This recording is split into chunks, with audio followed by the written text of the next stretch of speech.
One take, one take. This is NBA One Take featuring yours truly, Pretty Boy Lakers. This is NBA One Take for your head. NBA One Take for your brain. Coming to you live from Red Hook, New York. This is NBA One Take, November 3rd, 2023. And for me, it's 3 games on the docket, or as well as some NBA news. The first game is Victor Wembanyama. His breakout game. Going up against Devin Booker, the return of Devin Booker, and one Kevin Durant. And Victor Wembanyama with a game of the ages. 38 and 10. He was just spectacular.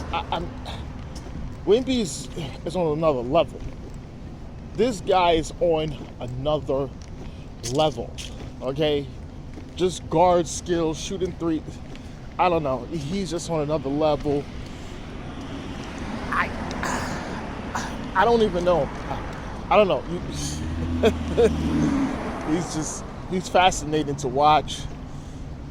But for Spurs, they win. You know, they won before on a big comeback, but this time they really handled business. And they go 3-2 in the season. Zach Collins had a good night with 19 and 8. Devin Vassell finished with 17. And Trey Jones finished with 12 points and 10 assists. The Spurs is looking good, you know, so far. Wemby, this is his breakout game. This is it. He's arrived. And, you know, this is unbelievable. Devin Booker, he finished with 31, 13, and 9, almost a triple-double.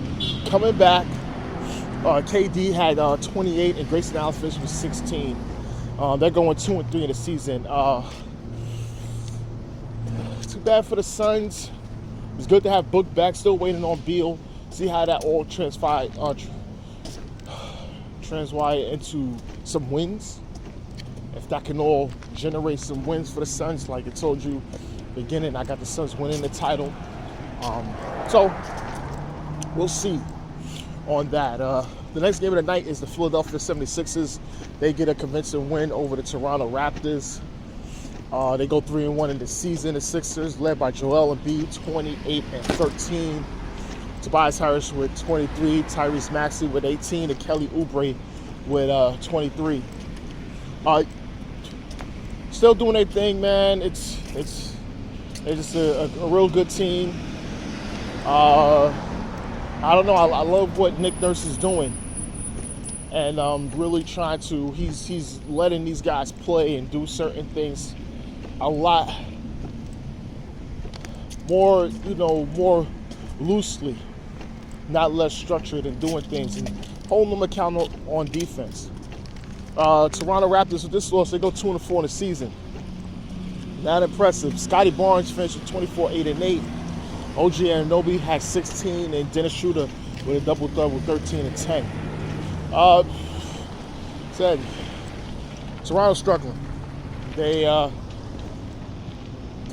lost some close ones.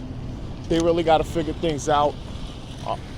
And so far, you're going to hear them with trade scenarios, man. Especially with Pascal and OG, man. The people was after them so early on. But it should be getting heavy by the trade deadline. And the last game of the night for me was the Orlando Magic winning, stopping a 2-game skid against the Utah Jazz. They was led by Paolo Banchero. He had 30 and 9. Franz Wagner 21. Wendell Carter had double-double, 14 and 10. And Cole Anthony off the bench had 18. Orlando looking good. I like what Jamal Moses is doing. They took the two losses in LA, but they come back strong in Utah. Utah go 2-4 in the season. Not a good start for Utah. As of last year, they had a better start. So I think Will Hardy and them got to really figure things out, because I think they do anticipate going to playoffs. But Lauri Markkanen had 22. A double-double for Collins. He had 20 and 10. Jordan Clarkson had 21, and THT finished with 15 and 8. So they gotta figure this out. They gotta figure it out. They have to really try to figure something out. Okay, and NBA news is sad. RP Bobby Knight, the legendary coach from Indiana University, got 3 national champions. He also coached at Texas Tech, one of the greatest coaches of all time. They know him for off the court things, hitting players, doing a lot of things, fighting players. Remember that Isaiah Thomas was talking about the time that Coach Knight came to recruit him, had to come to his house in Chicago, almost got a fight with his brother in the house. And that sealed the deal for him going to Indiana, because the mother said, oh, if he crazy like that, I need you to be around somebody like that. And then that sealed the deal. Because the brother was not having it. The brother was like a gangbanging and shit like that. So it was just a crazy situation. So Bobby Knight was about that smoke. He just didn't give a fuck. And yeah, he was just one of those coaches. They always talk about, oh, he couldn't coach. Yeah, we know that. But he was a real dictator that was not messing around. And also the passing of Walter Davis, 6-time All-Star. I always knew him that he was just a real great player for the Phoenix Suns. He went to the University of North Carolina. Not a Hall of Famer. Shocking. To me, it is shocking, because you let a lot of guys in. He's not a Hall of Famer. I'm surprised that Walter Davis is not in the Hall of Fame. I am so surprised. I know he's in UNC Hall of Fame, but he's not in the NBA Naismith Hall of Fame.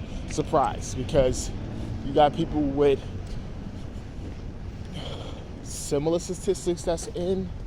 Okay, he didn't win a championship. He wasn't All-Star. He was a great player in the 80s. All perennial All-Star, really tough. So I don't really get it. But RP to Walter Davis, his mid-range was just great. He always just knew how to spin and just score. He was just really good at that. But this is NBA Onetake, Pretty Boy Laker, and I'm out.